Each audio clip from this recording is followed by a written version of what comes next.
আসসালামু আলাইকুম রহমতুল্লাহ। জাফরগঞ্জ থেকে স্বাগত জানাচ্ছি। আমি তৈবুর রহমান। আজকে উপস্থিত হয়েছি মানিকগঞ্জ জেলার শিবালয় উপজেলার জাফরগঞ্জ বাজারে। আপনারা দেখতে পাচ্ছেন এটি জাফরগঞ্জ বাজার। আমরা মূলত ঘুরতে এসেছি জাফরগঞ্জ ঘাটে, অর্থাৎ যমুনা নদীর পার।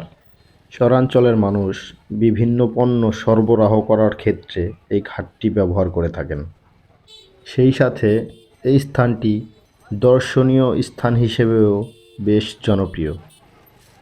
বাংলাদেশের বিভিন্ন উৎসব পার্বণের সময় মানুষ এই স্থানটিতে ভিড় জমায়।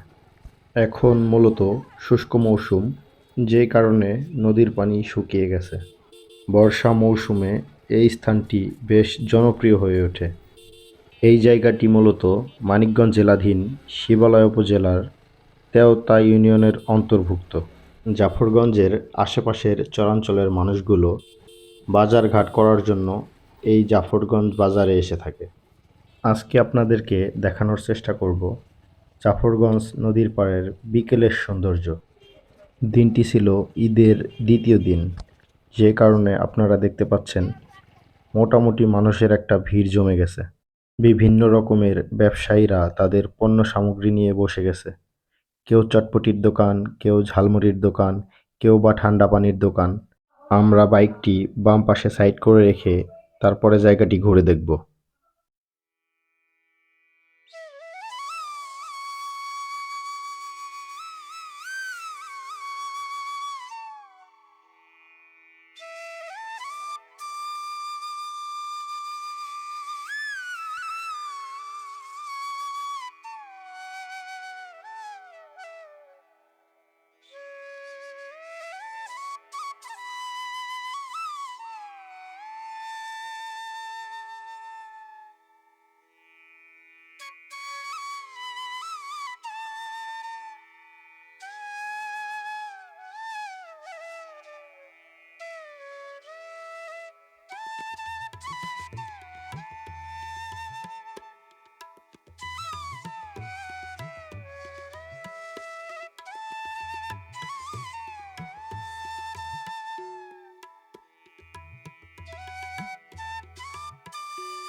আজকের মতো এই পর্যন্তই। সবাই ভালো থাকবেন, সুস্থ থাকবেন এবং ভিডিওটি ভালো লাগলে অবশ্যই শেয়ার করবেন। আল্লাহ হাফেজ।